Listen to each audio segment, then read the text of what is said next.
Srimad Bhagavatam class. How many of you came with us to B1D on Friday?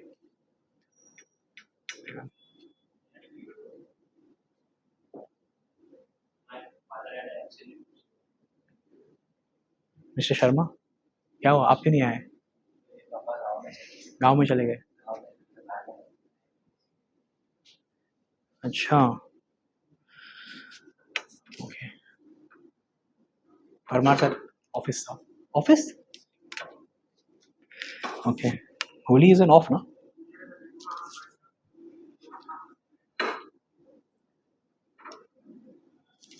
Okay.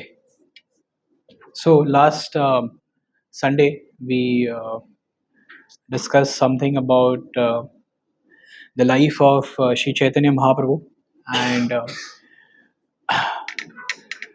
we tried to cover something, though we could not cover anything. I feel there was so much to speak about. So, but yes, and we had a wonderful festival day before yesterday. That is the appearance of Sri Chaitanya Mahaprabhu.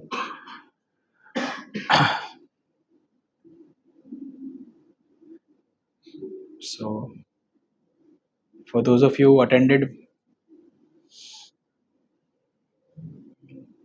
I'm sure you all would have at least realized that how merciful Chaitanya Mahaprabhu is, that he doesn't demand a lot of shastric learning or strict following strict rules and regulations, doing a lot of austerity.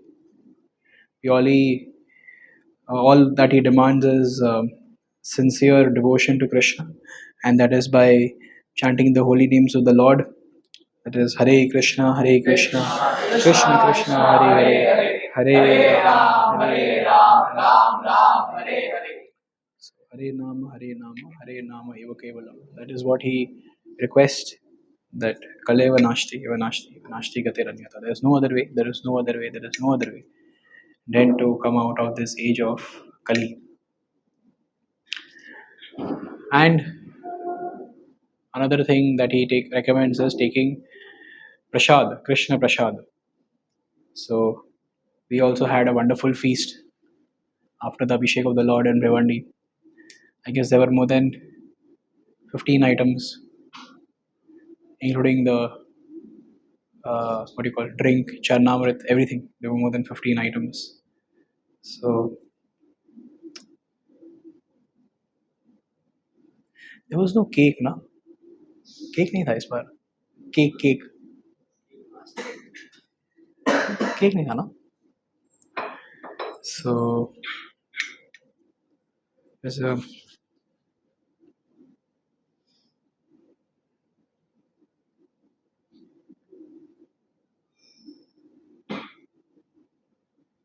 okay. So we are on the Srimad Bhagavatam. We're reading the Srimad Bhagavatam. So I think so. We've started off with chapter number 4. The first 3 chapters are completed. Does anyone remember what are the first 3 chapters? Even if you tell me the chapter names without going to the index, I'll read. First chapter is Questions by the Sages. Sages headed by Shaunak Rishi are. Can you close this shutter? पर slider है ऊपर. So yeah, questions by the sages. There were questions asked by Shaunak Adi Rishi, who is there were 88,000 sages in the banks of Naimisharanya who had gathered to perform yagya for this age of Kali, and they asked questions to Suta Goswami. 6 questions. Okay. Then what? पीछे bottle है. हाँ? Divine and क्या होता है उसका मतलब? क्या होता है? and Bhagavan ke servants. Okay, what else do you remember from second chapter? Different authors like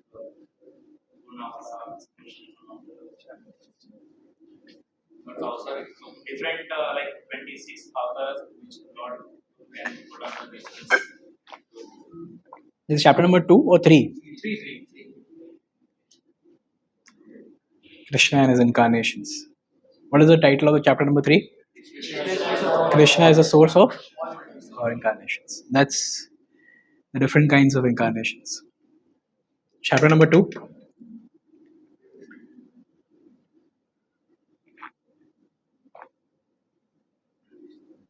Chapter number 2 answers the first 4 questions asked by the sages. Right? First 4 questions. Hmm? What is absolute good for the people in general? So the first 4 questions are answered in chapter number 2. You know, ultimate good for humanity, essence of all the scriptures, Krishna's appearance, Krishna's incarnations, appearance of the incarnations. What are their rules, Leela avatars, and where will religion take shelter? Okay, so ये सारी चीजें second and third chapter. Fifth and sixth question is generally covered in the third chapter. The first 4 questions are covered in the second chapter. So that's how all the 6 questions which are asked by uh, the sages are answered in the first 3 chapters. Now, in this section, they will ask further questions, some more questions. Okay. So before we go ahead, we'll do the Manglacharan. Om Jnanaatimirandasya Jnananjanashalaakaya Chakshurunmilitam Yena Tasmai Shri Guruve Namaha Shri Chaitanya Manobishtam Stapitam Yena Bhutale Swayam Rupa Kadamayam Dadati Swapadantikam Vandeham Shri Guru Shri Yuta Padakamalam Shri Gurum Vaishnavanscha Shri Rupam Sagrajatam Sagana Raghunatanvitam Tam Sajivam Sadvaitam Savadutam Parijana Saitam Krishna Chaitanya Devam Shri Radha Krishna Pada Sahagana Lalita Shri Vishakanitam Shram E Krishna Karuna Sindhu Dinabandhu Jagatpate Gopesha Gopika Kanta Radha Kanta Namostute Tapta Kanchana Gaurangi Radhe Vrindavaneshwari Vrishabhanusute Devi Pranamami Hari Priyam Vancha Kalpatarubhyasya Kripa Sindhu Bhaivacha Patitanam Pavanebhyo Vaishnavebhyo Namo Namaha Jaya Shri Krishna Chaitanya Prabhu Nityananda Shri Advaita Gadadhara Srivasadi Gaur Bhaktavrinda Hare Krishna Krishna Krishna Hare Hare Hare Rama Rama Rama Hare Hare. Yeah. How many of you don't are not carrying a phone or you don't have a Veda base on your phone? Veda base नहीं है phone के ऊपर है.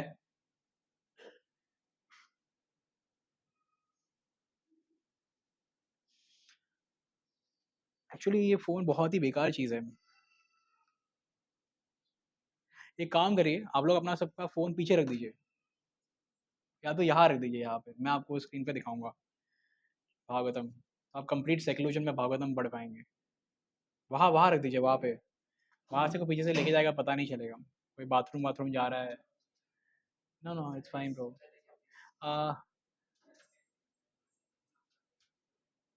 Yes you can give me that. Okay fine.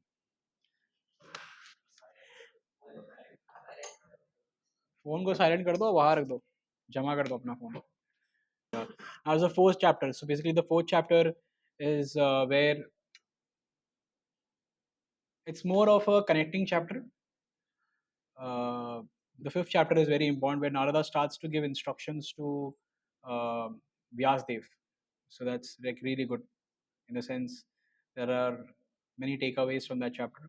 The fourth chapter is more of a reading. Hence, I told you to keep your phone away because we'll do some nice reading.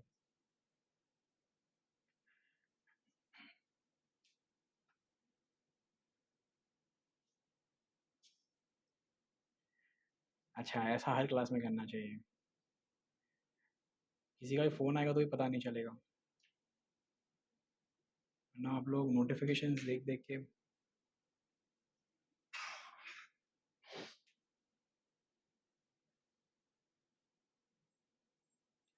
श्रीमान रसार सारम एवं श्रीवटा तटस्थिता करशन में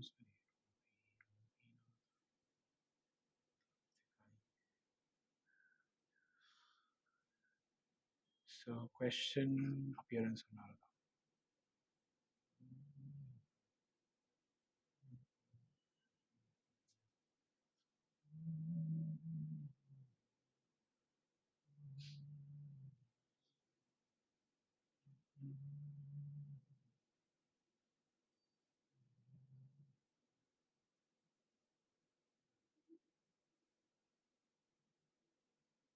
Okay.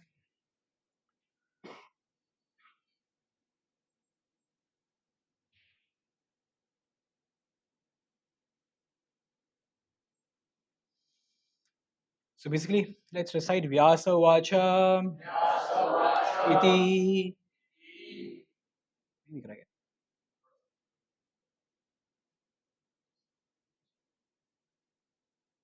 Sorry. Iti Bruvanam Samstuya Muninam Dirga Satrinam Vrida Kulapati Stutam Sutam Bhavricha Shaunako Bravid Iti Bruvanam Samstuya Muninam Dirga Satrinam Vrida Kulapati Sutam Bhavricha Shaunako Bravid. So the translation is, please read. Vyasadeva said, on hearing Sutta Goswami speak thus, Sonakam, who was the elderly learned leader of all the rishis in their Purvam sacrifices ceremony, congratulated Sutta Goswami by addressing him as follows. Right. So this is the qualification for someone to address any speaker. हम देखते हैं ना अक्सर कभी कोई बड़ा assembly होता है या तो हम हमारे मंदिर में देखते हैं कभी भी when somebody some renowned speaker comes to speak, he is also introduced or at the end thanked by somebody who is also quite senior in the temple. लोग आपका फ़ोन वहाँ रख दीजिए साइलेंट पे करके, जो एंड में आए वो भी उन लोगों का फ़ोन वहाँ जमा कर दीजिए. ये मेरे क्लास का नया रूल है.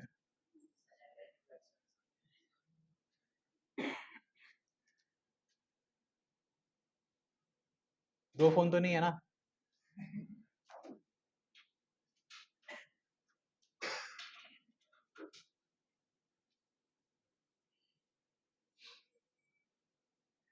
नेक्स्ट क्लास से कम लोग आएंगे देखना पक्का. हाँ तो एटलीस्ट जो सीरियस वाले होंगे वो पेन पेपर लेके आएंगे, नोट्स बनाना है वाले. So this is the qualification for a person who is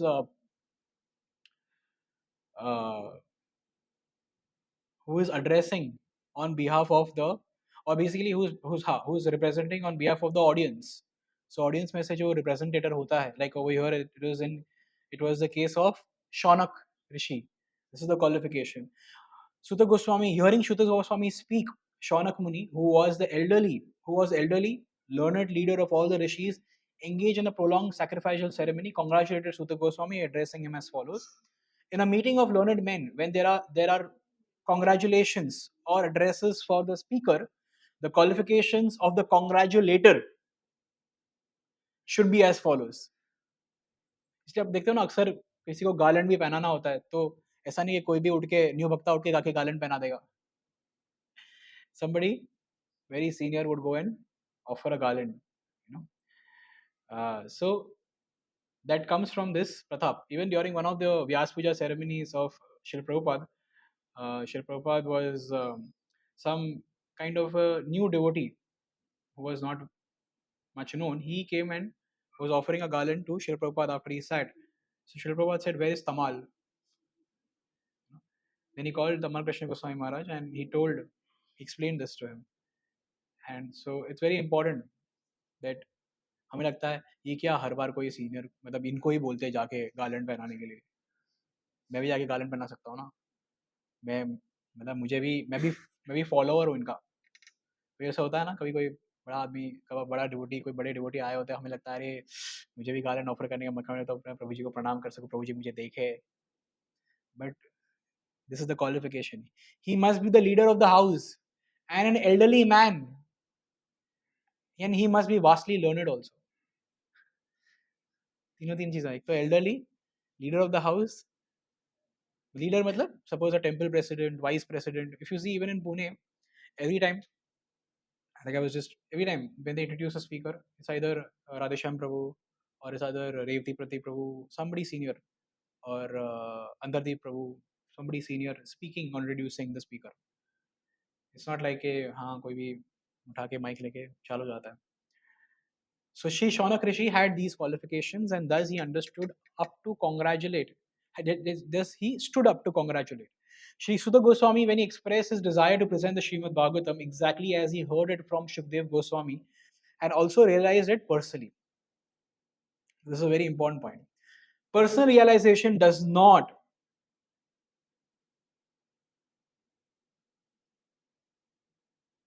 over here. Personal realization does not mean that one should, out of vanity, attempt to show one's own learning by trying to surpass the previous acharya.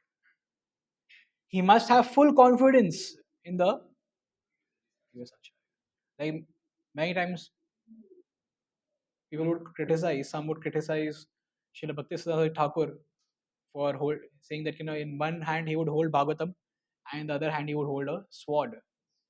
Like he was very razor sharp. Many called him even a lion, like a preacher. Lion. So those who criticized him in that way, they fell down. They fell down from his position. Because you cannot surpass the previous acharya trying to surpass. He must have full confidence in the previous acharya. Shri Prabhupada many times he quotes that I had, it's my Guru Maharaj who said, it's my Guru Maharaj who said, it's my Guru Maharaj who said that I should go to the West, I should do this, I should do this. He always quotes, I thank my Guru Maharaj for sending all of you.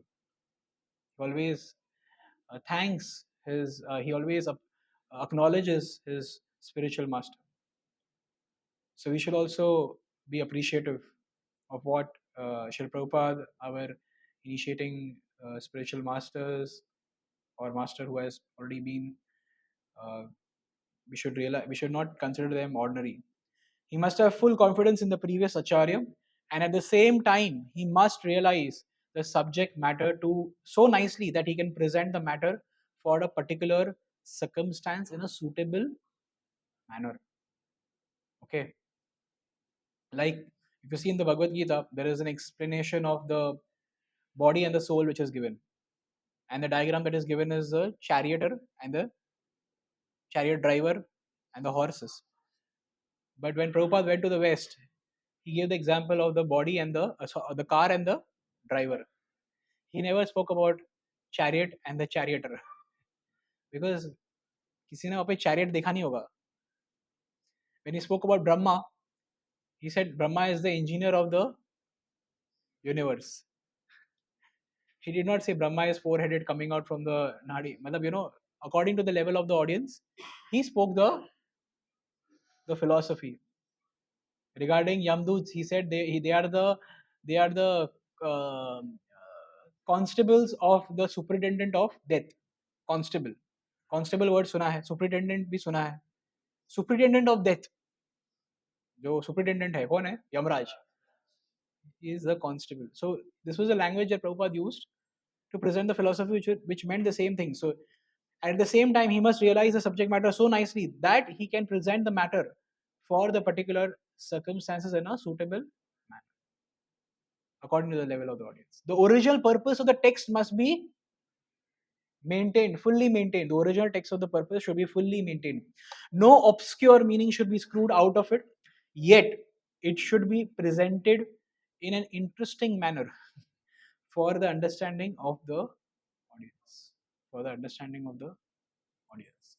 This is called realization. The leader of the assembly, Shaunak, could estimate the value of the speaker, Sri Suta Goswami, simply by his uttering Yathaditam and Yathamati, and therefore he was very glad to congratulate him in ecstasy. No learned man, this is also very important. The first purport itself is super. It's amazing. I was just reading it today morning, the chapter, and I could see that I've just highlighted my whole Kindle with some points because it is so uh, amazing. No learned man should be willing to hear a person who does not represent the original acharya. Like I often am told by some of my relatives that, "Hey, you should listen to this guy. See what nice, amazing he has spoken.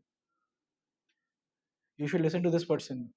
See here, y'all want to just hear Prabhupada, you know, and y'all want to just hear what ISKCON, Prabhujis are saying. आप लोगों को और कुछ सुनना नहीं." So this is a line.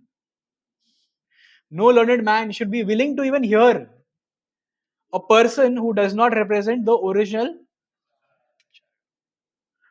So if it's not coming in a bona fide sampradaya, not following in the parampara,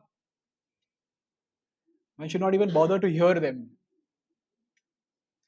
So the speaker and the audience were bona fide in this meeting. Which meeting? The meeting between Sutta Goswami and Shaunak. Meeting between Sutta Goswami and Shaunaka Rishi, where Bhagavatam was recited for the first time. It was recited when Parikshit spoke, sorry, Sukdev Goswami spoke to Parikshit Maharaj. In that assembly, Sutta Goswami was also sitting. That should be the standard of recitation of Bhagavatam. That both the speaker and the audience should be bona fide. दोनों party equally bona fide होनी चाहिए.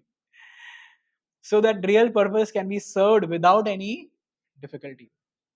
Unless the situation is created, Bhagavatam recitation for extraneous purposes is a useless labor, both for the speaker and for the audience.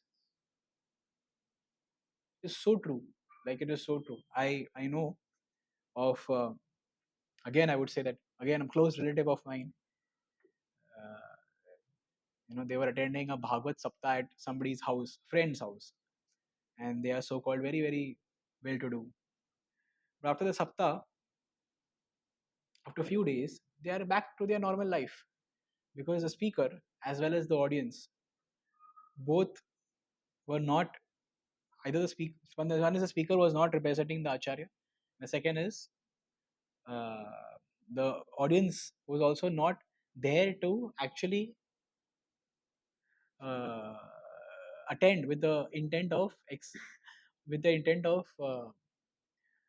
developing devotion to Krishna or service to Krishna. It was more हम कभी कभार कर्मकांडी चीजें करते हैं ना, हम यज्ञ करते हैं, पुत्र होमा यज्ञ करते हैं, या क्या कहते हैं वो सत्यनारायण की पूजा करते हैं, या बहुत सारे ऐसे हाँ हाँ बहुत सारा चीजें करते हैं हम, वो सब कर्मकांडी. वैसे लोग भागवत सप्ताह भी रखते हैं ताकि जो भी उससे पुण्य आए दैट इज उसका लाभ मिले. So that is not the purpose of reciting the Bhagavatam. Purpose of reciting the Bhagavatam is to actually uh, follow in the footsteps of Maharaj Parikshit, who was facing death in the next 7 days. That was the purpose. So it's a very beautiful purport actually. For those of you who have books, can mark these things. For those of you who have books, for those of you who have phones, you cannot mark anyways. So either you have a Kindle or you have a book, and you can mark. It's unfortunate that you are not carrying any books. एक ही भागवतम दिख रहा है मुझे पूरे class में. मतलब क्या आपको क्या डाउट है भागवतम कैरी करने में? हाँ,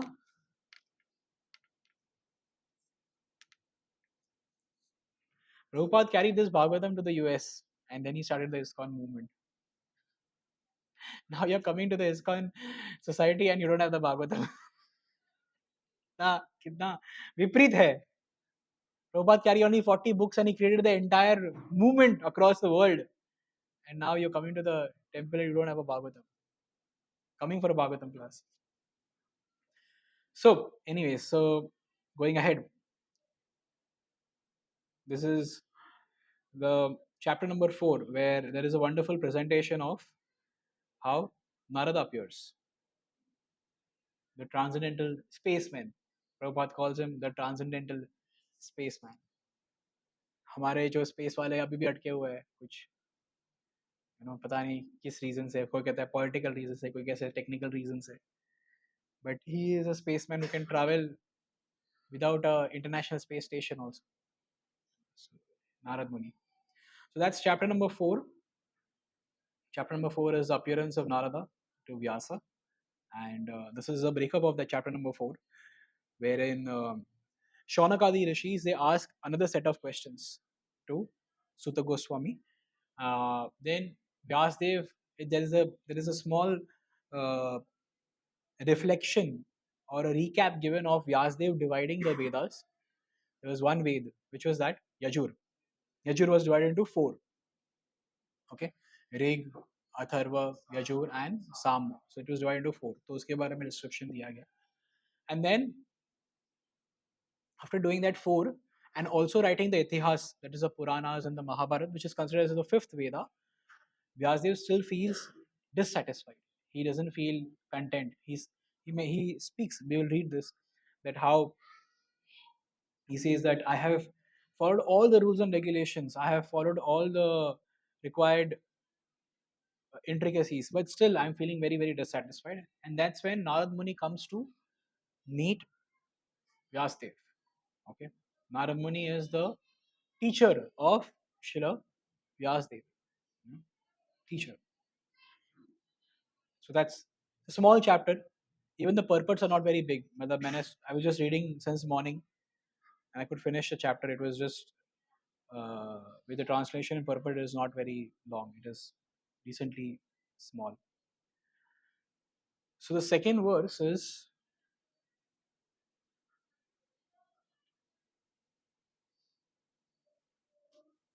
yeah.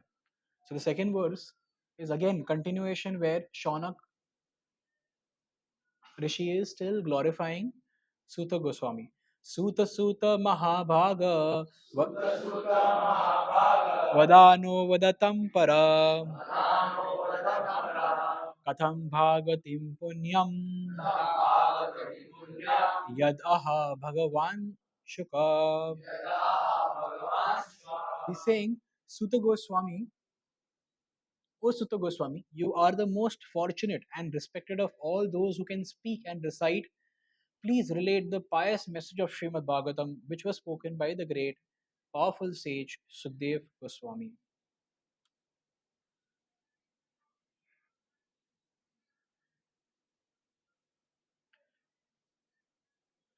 Sutta Goswami is twice addressed herein by Shaunak Goswami out of great joy because he and the members of the assembly were eager to hear the text of Bhagavatam uttered by Sukdev Goswami.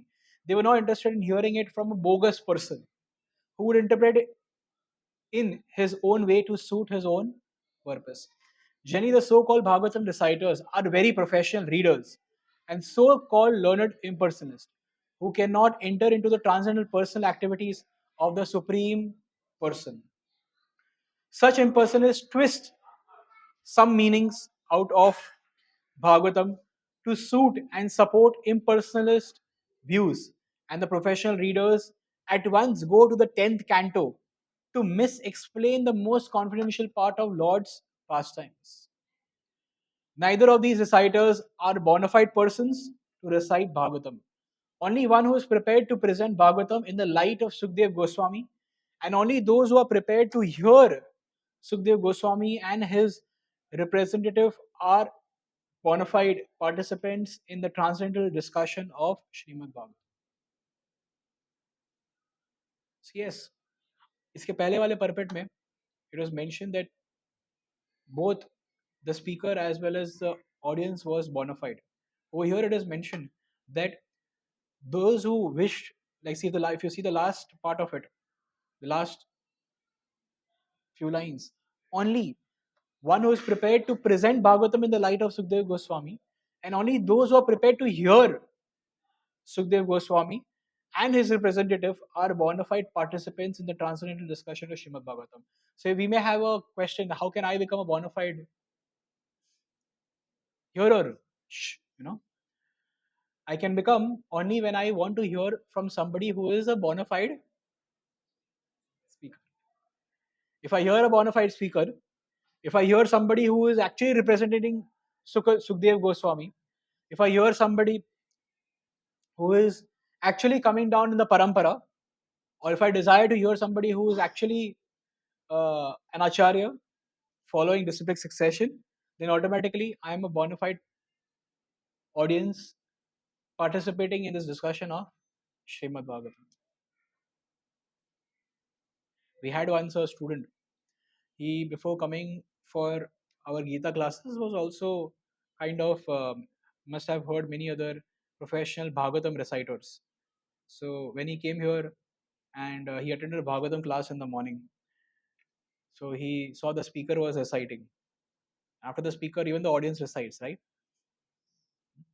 But not everybody recites in the correct way. You may not say, sometimes even I'm not able to recite many of the verses in the correct way. Similarly, some audience, so इतना disturb हो गया वो इसको देखते ही बहुत disturb हो गया, अरे ऐसा कैसा है, वो जो वहाँ पे बैठा है व्यास आसन पे वो तो बहुत ही लर्नड पर्सन, बट ये लोग जो बैठे हैं ऑडियंस में वो कैसे इसका वाच मतलब वाच उच्चारण कर सकते हैं, you know how they can recite. So this is that is that is an understanding of the ऊपर वाला बताया ना. Neither of these reciters are bona fide persons to recite the Bhagavatam, and even the audience is not bona fide because they want to hear such kind of. तो मुझे था कि प्रभु जी आपको पता नहीं है, ऐसे ऐसे रसिक श्रोता है भागवतम के, ऐसे ऐसे रसिक श्रोता है, ये भागवतम को आप रस से सुन सकते हैं. आई टोल्ड हिम, पर वो रस को सुन के आपके अंदर का तो रस आया ही नहीं, अभी तक रस डेवलप ही नहीं हुआ. You know, there is still a lot of contamination, dirt, desire, material desire is still there. And how that hearing Bhagavatam, like when I used to come initially, when I was 2015, 2016, I used to daily attend Bhagavatam class in the morning and then go to my internship and my office. So it was so I was to look forward, okay, when there'll be the next 8 o'clock class of Bhagavatam and I'll attend that, because every day there was a different speaker and every day it was such an intriguing, but it was very interesting topic to hear, and I wouldn't understand the head and tail of the recitation, but because I was paying a sincere hearing to it, uh, it made some impact, some positive impact, that I could develop some kind of desire to serve. That is success. If you don't do that, then. So now the first section is a section where up till the verse number 13, Shaunak Rishi inquires. These are the different inquiries that please tell us the history of Srimad Bhagavatam. Where did Vyasdev get inspiration to compile Bhagavatam? Uh, how did Sukdev Goswami was received in Hastinapur? So how did Hastinapur citizens recognize Sukdev Goswami? What are the birth and activities of Parikshit Maharaj? How did their meeting, or how did they both meet, Sukdev Goswami and Parikshit Maharaj, take place? So we see the first canto of Srimad Bhagavatam is answering all these questions. The next chapter is Narada's instruction to Vyasdev, and then if you go a few chapters ahead, then it's about Parikshit Maharaj. Then it's about how Parikshit Maharaj came, Bhishma leaving, Kunti Maharani pair praying, Parikshit being born, then Parikshit being cursed. So all these things are there. So the whole of first canto is answers to all these questions. Okay. So there is the eagerness to hear Bhagavatam has increased due to it being as a brilliant sun. In the previous chapter, it is mentioned that how Bhagavatam is like a sun, and this is the age of darkness. And if in the place of darkness, if there is bright light, there is, so it's bestowing knowledge on those in the darkness of Kali. Shaunak recognized Krishna Katha as the medicine to cure ills of Kali Yuga. Okay, it is, if all the diseases can be cured by just hearing Krishna Katha. He probes deeper, asking Suta about Bhagavatam's history. Okay.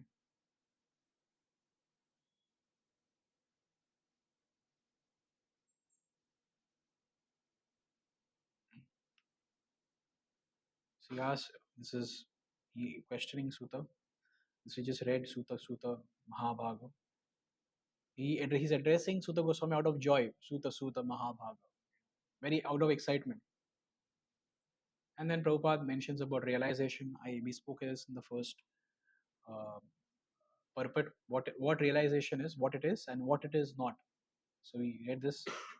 Personal realization does not mean that one should, out of vanity, attempt to show one's own learning by trying to surpass the previous acharya.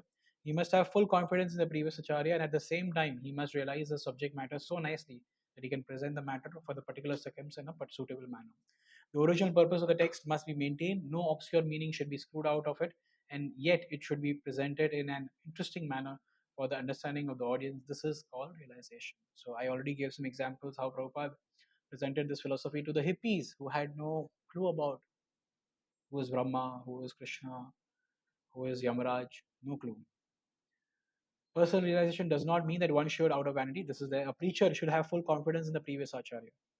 Sometimes हमें लगता है ना, प्रभुपाद का गीता तो मैंने पढ़ लिया प्रभुजी, अभी 2-3 बार मैं सोच रहा हूँ कि किसी और का गीता भी पढ़ लेता हूँ.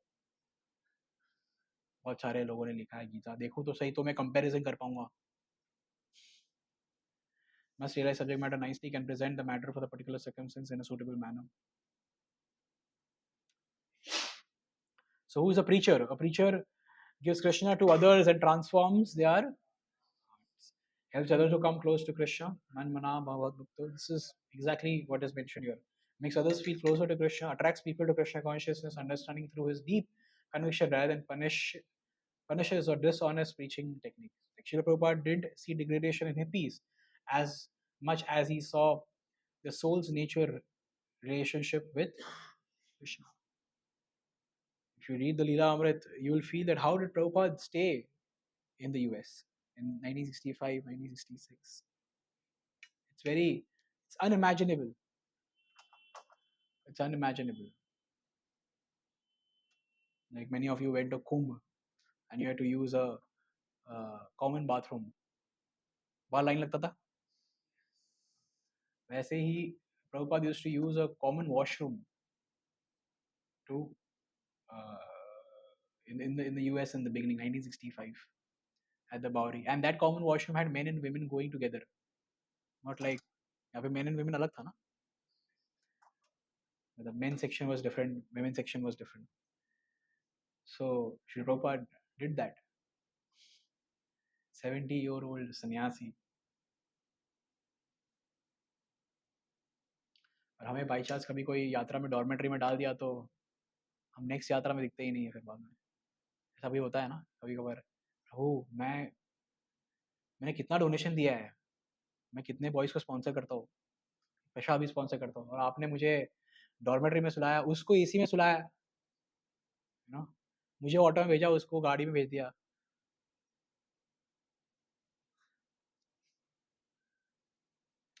We have to we have to come beyond, we have to go beyond these things to understand that we are not this body but the spirit soul.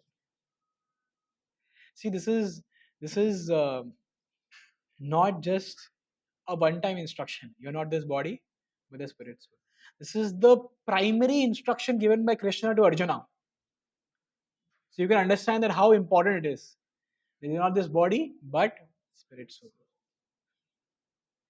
That is why in this chapter it will come ahead how Sukdev Goswami is a 16-year-old boy. 16-year-old boy is a young boy, right? Full youth. He's naked, walking through Hastinapur, going through a bank of a lake where young women are bathing. But because he doesn't discriminate between a man and a woman, he doesn't do a gender discrimination. The women also don't feel shy and they don't hide their body, they don't cover their body. But behind him, when Vyasdev walks, immediately the girls they cover themselves. And Srila Vyasdev also asks, "Oh, my boy is so young, you didn't cover yourself. But when I came, you covered up yourself." They answer that Sukhdev, your son Sukhdev Goswami, he doesn't discriminate between a male and a female. He sees everybody as a spirit soul. He sees everybody as a spirit soul. But you are a householder, and a householder is supposed to discriminate. That's otherwise there is no need of being a householder. You have to be discriminative. That this is a male and this is female. That's the difference also between a householder and a sannyasi. Sannyasi would never discriminate. When we come beyond that, then we have qualification to become a sannyasi. So that was a standard. So this is a very important instruction that Krishna gives in the beginning. He says, "You're not this body, but you're a spirit soul."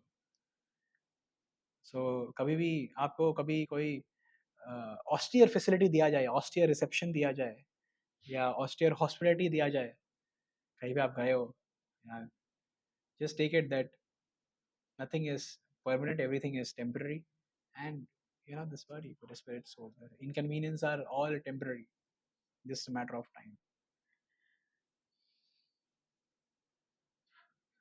So this is Shonaga's first set of inquiries. Srila Vyasadeva how already compiled all the Vedic literature, including Mahabharata. Therefore, what would inspire him to go through all the trouble of compiling the another vast Vedic literature, that is Srimad Bhagavatam? He had compiled all the Vedas, Mahabharata, Puranas, Itihas. Then do you think it doesn't take effort to compile another 18,000 verses? Mahabharata has 1 lakh verses. 18,000 Srimad Bhagavatam. Vedas, I have no clue. Must be another many verses. Puranas, 18 Puranas plus Vedas. So would it, he's asking, why would he want to go to the trouble of compiling another vast Vedic literature? हमें कोई कहता है भागवतम पढ़ना चाहिए, हमें ऐसे लगता है आर यू श्योर पढ़ना चाहिए, इतना बड़ा है, कब खत्म होगा? वो बॉक्स देख के मेरे को थोड़ा शौक लगता है, भगवत गीता में समावेश नहीं हो जाएगा क्या? So it's a vast literature. Sukhdev was completely on the transcendental platform. So this is that thing that I spoke about. You see this picture? When he was walking through the streets of Hastinapur, some also considered him as a madman, dumb, dull-headed madman, walking like this, naked. Nobody recognized that he is Sukhdev Goswami. You see, the women over here are not covering, but the women behind have covered as soon as Vyasdev is coming behind. Because as soon as Sukhdev Goswami was born, he left his home. So, out of affection, Vyasdev was running behind his son to stop him. So, being so situated, he didn't even wear clothes. How was he recognized when he looked like a dumb man as a speaker of Bhagavatam? Whether he was actually appearing like a dumb man, how was he recognized as the speaker of Bhagavatam? How did that happen? Also, he never stayed in one spot for more than 30 minutes. अब किसी आप अगर गौशाला में जाएंगे और बोलेंगे मुझे ताज़ा दूध चाहिए, तो जितना टाइम गाय से दूध निकालने में लगता है, that is a time Sukdev Goswami would spend at anybody's house. It is maximum 30 minutes. How did he stay in one place for 7 days and 7 nights? Shaunak Rishi is asking this question. He said, कैसे हुआ? You know, third set of questions. Parikshit was born as an emperor of the world. He had no problems. पूरा inheritance में मिला था एक, you know, samrat. He was like the king, Vishwa Samrat. The entire uh, kingdom was received in inheritance, and he was nicely maintaining it. Okay, he was a very famous king. He was young, he had power to enjoy fully. He didn't even have to ask for taxes because everybody was pleased, including his enemies, to bring all wealth to him due to his great administration. Then why did he renounce all this and sat at the bank of Ganges to hear Bhagavatam? See, this is Parishad Maharaj. थोड़ा reflection दिया गया है इसमें. How Krishna protected Maharaj Parikshit in the womb. Maharaj Parikshit insulting the sage. And then, over here, Parikshit trying to kill Kali, who has harmed the bull and the cow.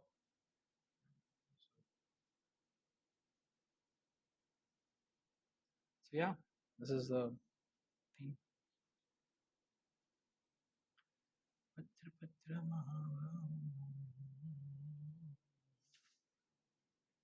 So, yeah, this is verse number 3. In what period and at what place was this first begin, and why was this taken up? From where did Krishna Dwapayana Vyasa, the great sage, get the inspiration to compile this literature? His son, his son was a great devotee, an equibalanced monist whose mind was always concentrated in monism. He was transcendental to mundane activities, but being unexposed, he appeared like an ignorant person. Sorry. So this was explaining all those things that I mentioned. While Srila Vyasdev was following his son, beautiful young damsels who were bathing naked covered their bodies with cloth. Although Sri Vasudev himself was not naked, but they had not done so when his son had passed. The sage inquired about this, and the young ladies replied that his son was purified, and when looking at them, made no distinction between male and female. But the sage made such distinctions. Okay, like over here it's mentioned in the Bhagavad Gita 5:18. Pandita Samadarshana. It is stated, it is said that a learned sage looks equally on a learned and a gentle Brahmana, a Chandala, that is a dog eater, a dog or a cow, due to his spiritual vision. Srila Sukdev Goswami attained that stage. He would never discriminate between different people. Thus, he did not see a male or a female. He saw all living entities in different dresses. If you come to the last part, it's mentioned a householder has to distinguish between a male and a female, otherwise, he cannot be a. Why do you develop attraction to the opposite sex if you don't see a distinction? It's natural. So one should therefore attempt to know the distinction between body and soul without any attachment for male and female. That is a higher stage. ऐसा नहीं कि आपको वही stage में रहना है, house holder stage में. Has to go past that. As long as such distinction is there, one should not try to become a sannyasi like Sukdev Goswami. As long as you are able to discriminate, then you cannot become a so-called sannyasi.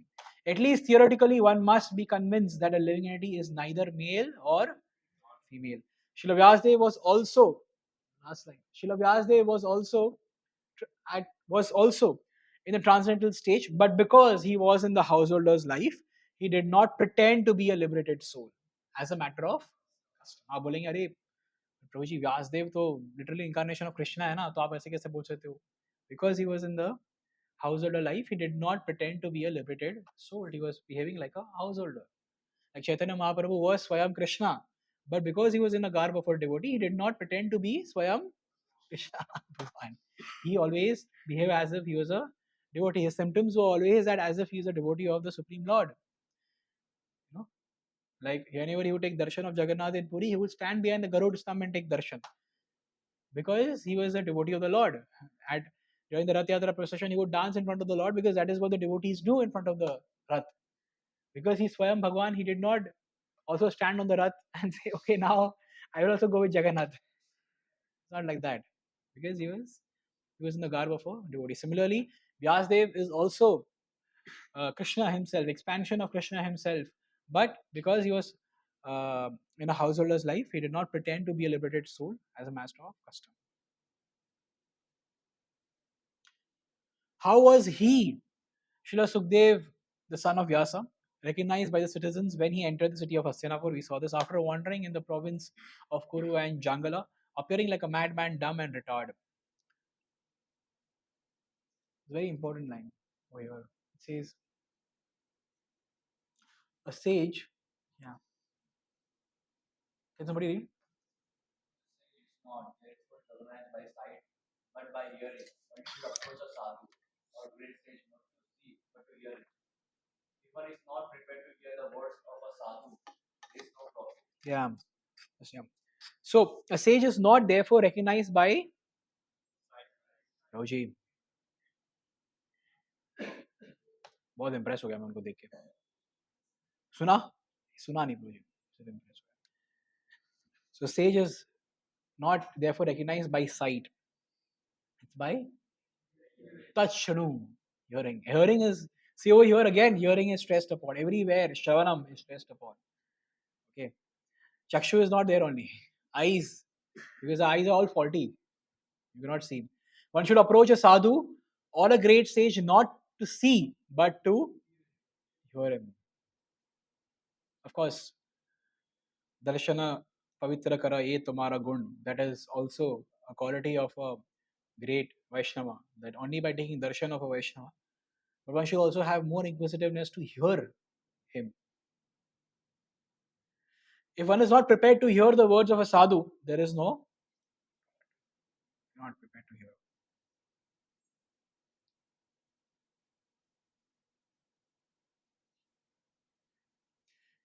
Sukdev Goswami was a sadhu who could speak on transcendental activities of the Lord. He did not satisfy the whims of ordinary citizens. He was recognized when he spoke on the subject of Bhagavatam. He never attempted jugglery like a magician. Jad Bharat, you heard the story of Jad Bharat, right? In his third life as Jad Bharat, he would not speak. People would call him as a dumb, lame man, not speaking at all. Good for nothing. Okay, but when he spoke, he also transformed the heart of the king. Similarly, outwardly he appeared to be a retired, dumb man, but in fact, he was the most elevated transcendental personality. So you may see somebody, you may say, Are, you don't know.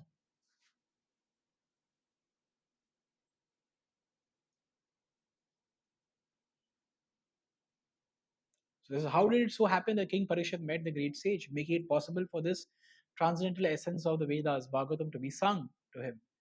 Srimad Bhagavatam over here is stated as essence, essence of the Vedas. So many times people still ask us, Prabhuji, मुझे यजुर मुझे वेद पढ़ना है, अथर्ववेद पढ़ना है, सामवेद पढ़ना है. So here is clearly mentioned that this is the essence of the Vedas. The verse itself mentioned that this is the essence.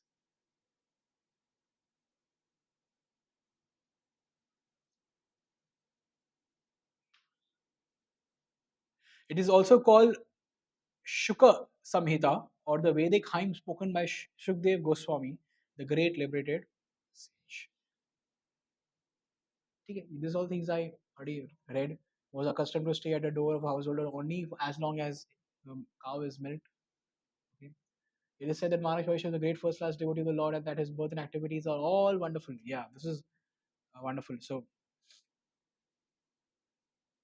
So basically, one who is in a renounced order of state, see, one who is in the renounced order of life should not be allured by the glamour of the householder's worldly possessions and thus become subservient to worldly men. So this is the quality of a renunciate. Even when he sees worldly possessions of a person, rich man, one doesn't get allured by these things. One uh, that is why that is also one of the reasons where renunciates would not spend a lot of time at a householder's house. Will not spend a lot of time as long as a cow is milked.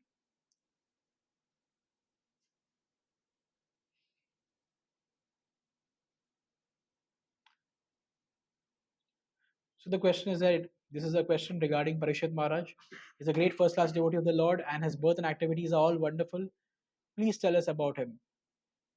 See, Maharaj Parishad is mentioned about Maharaj Parishad over here that he was not an ordinary person because his birth was wonderful because he was protected by Krishna in the womb himself. That is why he was known as Parikshit because he was always examining as to who was that person who saved me. Then also he was heavily chastising Kali, was going to kill Kali because the Kali was trying to kill a cow. And when cow slaughter happens, that is like the end of human civilization. That's the end, the start to the end of human civilization. And his death was also wonderful. Why? Why was his death wonderful? Yes. He already knew about his death. He already knew. How many of us know about our own death? Nobody knows. He already knew about his death. कब due date है हमें पता है मतलब he knew it. We don't know that. So these are wonderful things. This is not common. So this is till verse number 13, like that only. He was a great emperor and possessed all opulences of his acquired kingdom. He was so exalted that he was increasing the prestige of the Pandu dynasty. Then why did he go to the banks of Ganges and fast till death? He was a great emperor, but all the enemies, so this we read, those who are devoted to the cause of person live for the welfare and development of the happiness of others. They do not live for selfish interests. So even Emperor Maharaj Parikshit was free from all attachment.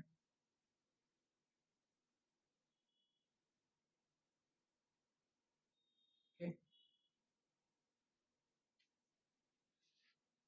So coming back to the presentation.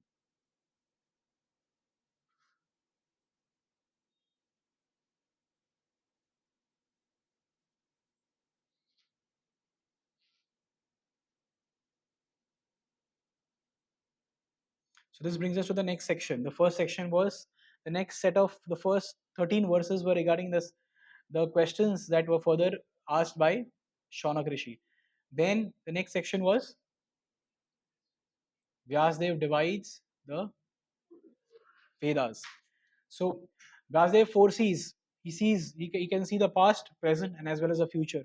And he can see that there are many anomalies in the age of Kali.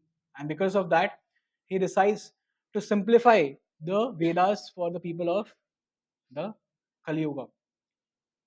So in that case, he mentions the great sage who was fully equipped with knowledge could see with his transcendental vision the deterioration of everything material due to the influence of the age. He could also see that the faithless people in general would be reduced in duration of life and would be impatient due to lack of goodness. Thus, he contemplated for the welfare of men in all statuses of life. So, it is mentioned over here in these verses that the duration of life will decrease. Bharosa, faith will be less. People will be less patient. ज़्यादा धीरता नहीं रहेगी. It will be less patient. Goodness will go away. People will generally be in ignorance. Tamagun, Rajagun, Sattvagun will not exist. So for them, Vyasdev compiles. See, this is what he sees the future. First, the degradation of people of the age of Kali and deeply contemplates the welfare of the people during the age of Kali. He thus concludes to compile the Vedic literature in more easily understood way, giving means of following gradually progress towards the goal of life. So he divides. He divides the Yajurveda into four parts: Rig, Sama, Yajur, and Atharva. And there are professors for each of these. Okay. So Rig Veda is with Paila Rishi, Jamini Rishi, Vaisampayana Rishi, and Sumanta Angira Muni. That is there. So this is the four Vedas, and the Puranas, Mahabharatas, Itihas are also considered as the fifth Veda. They are with the father of Sutta Goswami, who is Roma Harshana Sutta.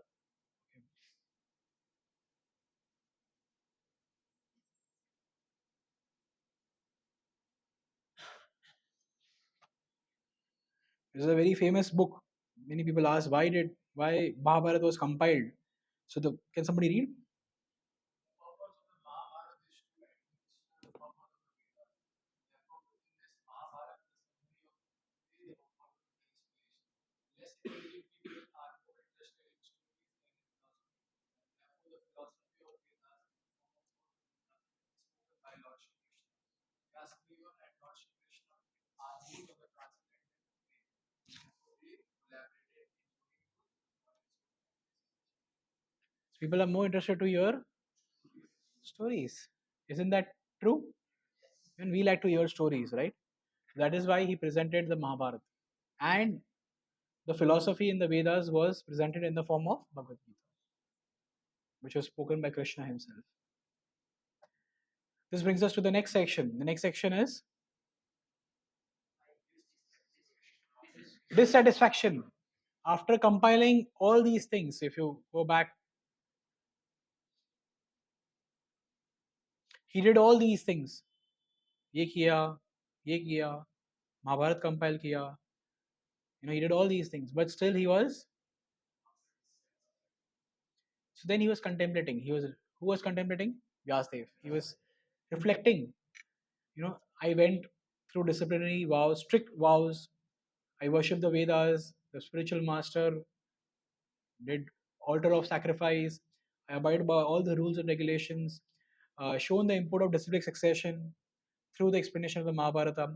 Still, I have a feeling of I have a still a feeling of incompleteness. I not able to feel satisfied as to why uh, this is not enough for the people in general. So he was still feeling.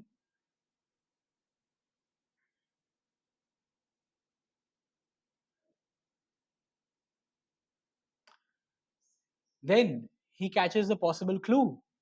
Maybe because I have not pointed out devotional service, which is dear to both the perfect and the Lord, the perfect beings as well as the Lord. So maybe I haven't done this. So Vyasdev's dissatisfaction is shown from the 26th to the 21st verse. Okay.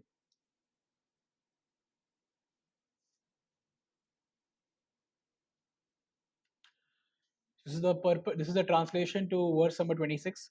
O twice born Brahmana, still his mind was not satisfied, although he engaged himself in working for total welfare of the people. Thus, the sage, being dissatisfied at heart, at once began to reflect because he knew the essence of the religion, and he said within himself. The sage began to search out the cause of not being satisfied at heart. Perfection is never attained until one is satisfied at heart. This satisfaction of the heart has to be searched out beyond matter. Can somebody read the second paragraph? Actually, our belief is that we are always getting searching someone, either our family, country, or society. If we have no one to serve in sometimes we keep a pet, cat, or dog in front of service to it. All these factors prove that we are constantly render service. That means, in spite of serving to the best of our ability, we are not satisfied. Nor is the person to whom we are rendering that service satisfied. On the material platform, everyone is frustrated. The reason for this is that the service being rendered is not properly aligned. So we are not dovetailing our service in the right direction. We are generally currently engaging all our intention of loving, serving in matters which are temporary. जब जैसे बताया, if somebody has nothing to serve, then they keep a pet cat or a dog. Like a few days back, I went to a house. There was an over. There, there was a there was a boy staying in that house. Okay, he was alone. He was alone staying in that house, but he had a dog with him. You know, because he wishes to serve somebody, love somebody. So he had a small dog. Was जैसे ही मैं आया उसके घर में तो ऐसे ही पकड़ के रखा था डॉग को ताकि वो बाहर ना निकल, मतलब he would not jump out. जब तक मैं था घर में उसे ऐसे ऐसे ही रख के रखा था उसने, और उसको ऐसे से he was playing or expressing his love, care, compassion. So this is a thing. The reason for this is that the service being rendered is not properly directed. If he wanted to offer service, he could have directed that service and having a temple, worshipping the Lord in the morning, reading some scripture, chanting the holy name of the Lord. This is all rendering service. Even if we are traveling somewhere and if we are chanting, that is rendering service too. Chanting is actually rendering service to the Lord. So we can do that, provided we know where it has. अभी आपको पता है कि this can be done. Service can be rendered by chanting. Then you will do that. But unfortunately, people don't know this. So Vyasdev is saying that I am feeling incomplete, though I myself I am fully equipped with everything required by Vyas Vedas. Just imagine Ved Vyas, the compiler of the Vedas, one who has everything, knows everything, still he is feeling incomplete. So purification of a living being submerged in the matter is made possible by prescribed activities in the Vedas, but ultimate achievement is different. Unless it is attained, the living being, even though fully equipped, cannot be situated in transcendentally normal stage. Srila Vyasdev appeared to have lost the clue and therefore felt dissatisfaction.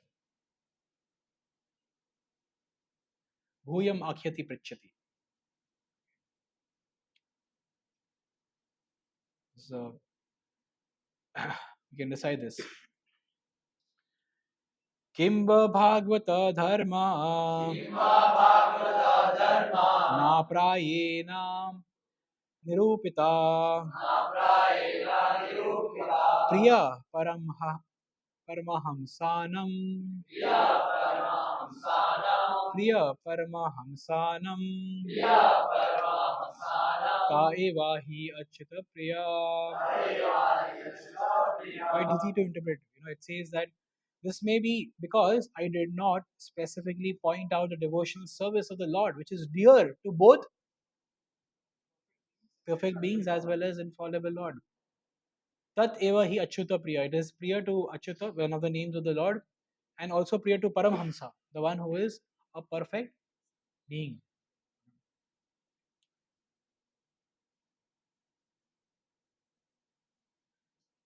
So the purport is that the dissatisfaction which was being felt by Vyasdev is expressed herein in his own words. This was felt for the normal condition of the living being in the devotional service of life of the Lord.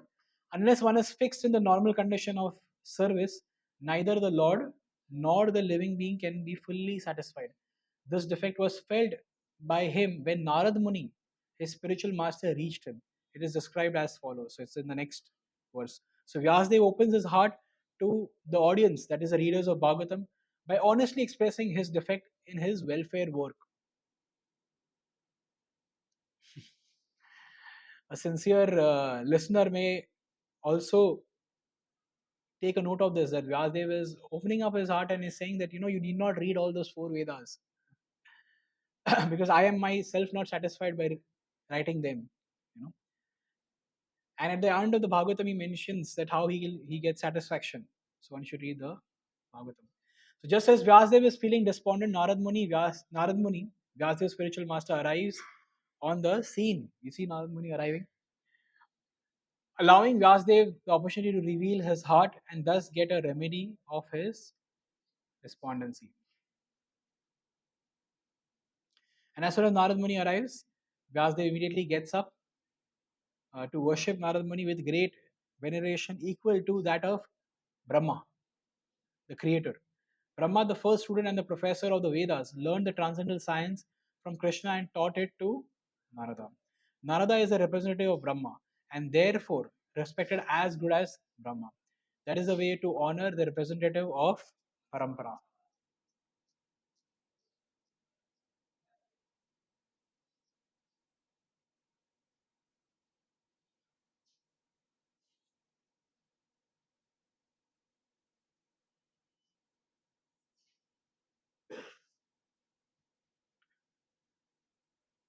That's the overview of chapter number 4.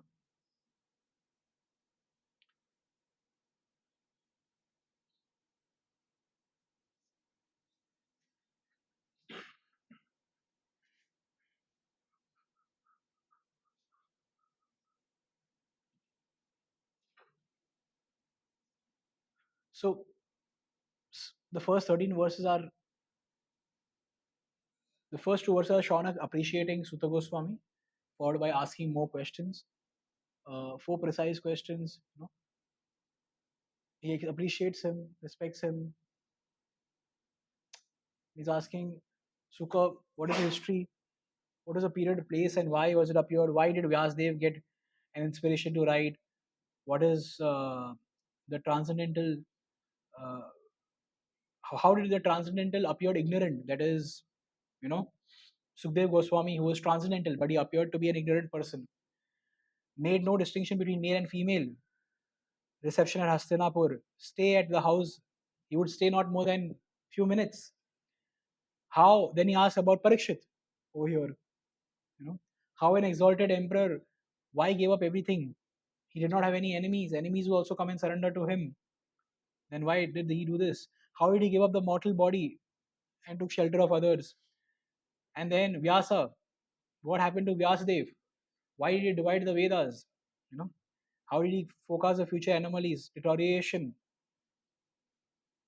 and how did he contemplate on the welfare and the division of the Vedas? So Vedic sacrifices simplified the Vedas, fifth Veda, and then reason of division. Kindness to be the ignorant, for assimilation of the less intelligent, to enable the men to achieve ultimate goal. He compiled the Mahabharata for Sri Shudra Dvijabandhu, you know. And then still Vyasdev was dissatisfied. He said, I follow strict disciplinary vows and parampara, worshipped Vedas, spiritual master, sacrificial fire, compiled Mahabharata. Still I am feeling dissatisfied. And then on this occasion comes Narad Muni, who is and points out that you haven't uh, mentioned anything regarding devotional service.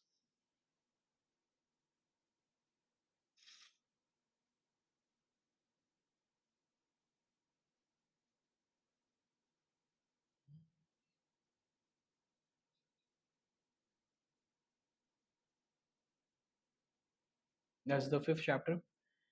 Vyasdev's despondency. Vyasdev expresses that how he's still disappointed. Narad Muni's diagnosis. Narad Muni's previous life. Narad Muni mentions that how devotional service in his previous life made him Narad Muni in this life. And Narad Muni's advice to Vyasdev describes Lord's glories. So this is a very wonderful chapter to give history about uh, Vyasdev. Sorry, Narad Muni.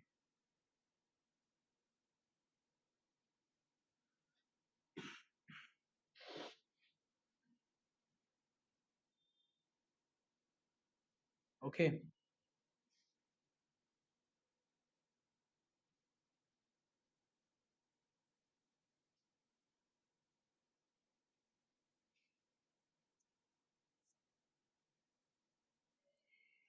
so the first purport mentions that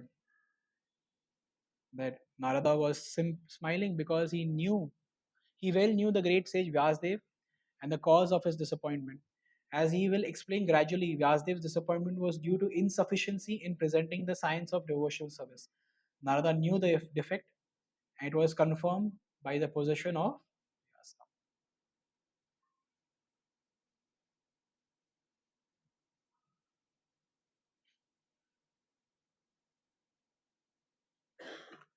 Okay, any questions?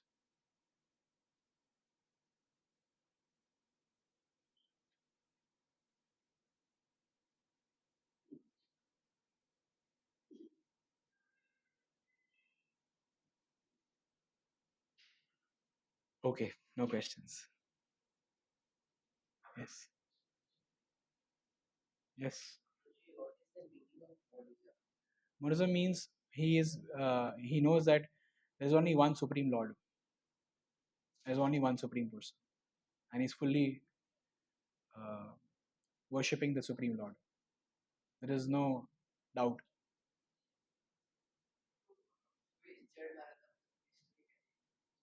जड़ भारता के बारे में आपको गौरव जी बताएंगे.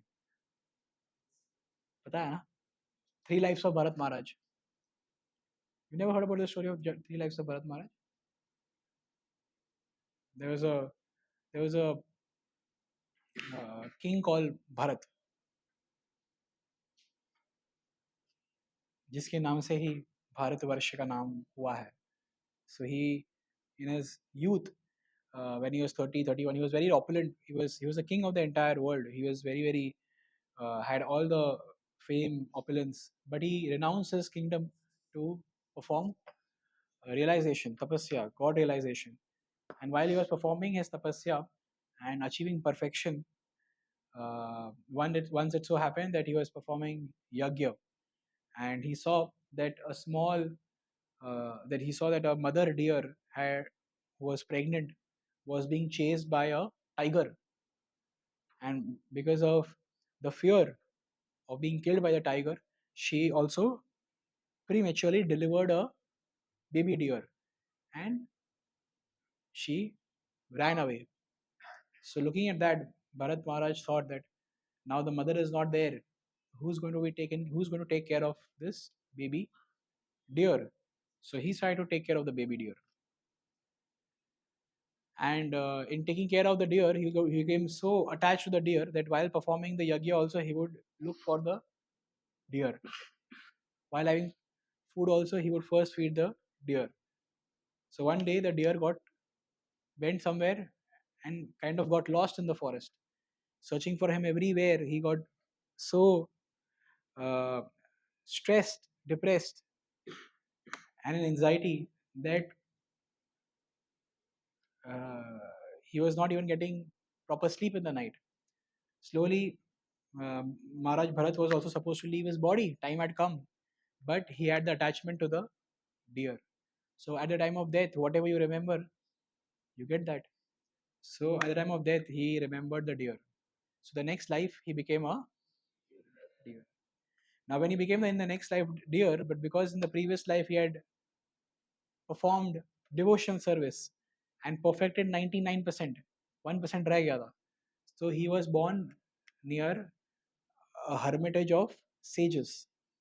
And everywhere जैसे साधु लोग प्रसाद खाते हैं और फिर बाद में हम कैसे प्रसाद थोड़ा बाकी रहता तो रख देते हैं, वैसे ही would have the left over mahaprasad. He would try to hear some kirtan, he would try to hear some katha, and realize he would feel in the body of the deer, what a fool I am, what a mistake I did. Because of this I got a body of a deer. The next life, he when he leaves the body of the deer, he gets a body of another human being. Again his name is Bharat, but this time he says कि I am not going to speak anything. If I speak anything, then people will recognize my position, and they will all come and you know they'll all come and worship me, and this will not help me to get liberation. So I will keep quiet. I will behave very very dumb, lame. कुछ बोलूंगा नहीं. बोलूंगा तो पता चलेगा ना कि मेरे में कितना knowledge है.